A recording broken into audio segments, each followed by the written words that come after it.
আজকে যে বিষয়ে কথা বলবো সেই বিষয়টা সাধারণত বড়দের মুখে বেশি শোনা যায়, ছোটদের মুখে আজকে ইন্টারনেট দুনিয়াতে বেশি আমরা শুনি না। অর্থাৎ তোমাদের শুনতে নাও ভালো লাগতে পারে, কিন্তু এখন এই কথাটা একটু মনোযোগ দিয়ে শোনো। বাবা মা এই দুইটা শব্দকে আমরা কি দিয়ে ফার্স্টে পরিচয় করে দিতে পারি? হ্যাঁ, তোমরা নিশ্চয়ই ভাবছো আমি যখন সৃজনশীল লিখতাম তখন বাবা মাকে নিয়ে একটা বিষয় এসেছিল, তখন আমি লিখেছিলাম একটা দারুণ কথা লিখেছিলাম। একটা গাছের পাতা ছাড়া যেমন গাছটা অপূর্ণ দেখায়, তেমন শিকড় ছাড়া গাছটা বাঁচে না। এখানে শিকড় হচ্ছে মা আর পাতা হচ্ছে বাবা, অর্থাৎ কাণ্ডটা হচ্ছে আমি, মানে তোমরা, মানে সন্তানেরা। বুঝেছ?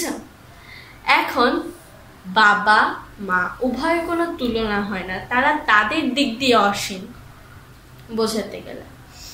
এখন বাবা মা যে কষ্টটা করছে, আমরা যে আমাদের জন্ম দেওয়া থেকে শুরু করে আমাদের লালন পালন করা, এটা জাস্ট কিছুই না। তুমি একটু চিন্তা করে দেখো, এটা যদি কেউ করতো প্রফেশনালি, এখন ন্যানি আছে বিদেশে যে দেখবা, তারা যদি এটা করতো তাহলে কত টাকা নিত? কিন্তু তারা কিছুই করছে না। দিন শেষে জাস্ট খালি এটুকুই আশা করছে তুমি ভালো মানুষ হও, ভালো পড়ালেখা করো। কেন তুমি এটুকু করতে পারবে না? তারা যদি বাইরে যেতে পারে তোমাকে খাওয়ানোর জন্য, তারা যদি রান্না করতে পারে, তারা যদি তোমাকে অ্যাডভাইস দিতে পারে, তারা যদি তাদের সময় নষ্ট করতে পারে, তুমি কেন পারবে না?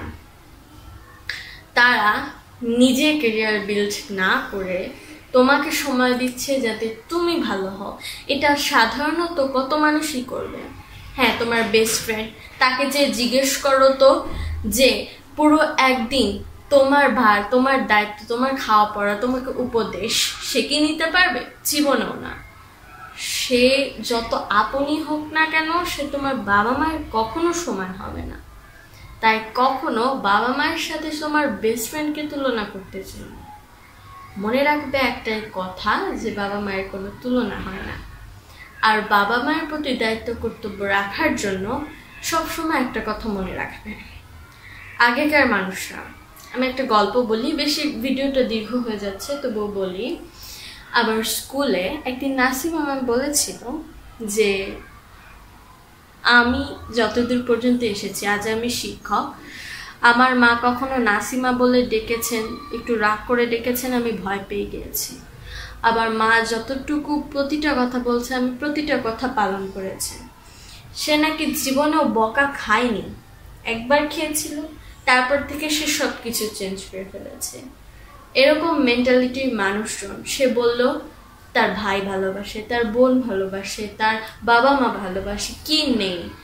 সে এই পর্যায়ে আসলে আরো ভালো পর্যায়ে যেতে পারতো, সে মিলিয়নার হতে পারতো, সে বিল গেটস হতে পারতো। কিন্তু দেখো, মিলিয়নার না হয়েও, বিল গেটস না হয়েও, বিল গেটসের মতো মিলিয়নারদের মতো যেই সুখী উনি হয়েছেন, সেটাকে এই পেশার সাথে কখনো মেলানো যাবে কি? যাবে না। কারণ মেইন যে কথাটা, মানসিক শান্তি, এটা টাইপ অফ তোমার নিজের ভালো লাগার মধ্যে, এবং তুমি যখন বাবা মায়ের টাচে থাকবে সেই সময়। অতএব আমি যে এক্সাম্পলগুলো দিলাম সেটা মাথায় ভালোভাবে ঢুকিয়ে নাও। আর অবশ্যই মনে করবে না যে, মানে তোমাদের কাছে খারাপও লাগতে পারে, কিন্তু সত্যি কথা যেটা আমি বলতে যাচ্ছি, বাবা মা অনেক গুরুত্বপূর্ণ, মানে মেজর। তুমি যদি কিছু করে থাকো, সেটা ফার্স্টে বাবা মাকে জিজ্ঞেস করো। তুমি যদি কোনো লেখা লিখে থাকো, সেটা যদি কোনো সাজেশন থাকে যে অমুকে এটা বলেছে, আমি এটা করব, আগে ফার্স্টে জিজ্ঞেস করো। কারণ আমি লেখকের কথা যেটা বললাম, তারাও কিন্তু অভিজ্ঞ।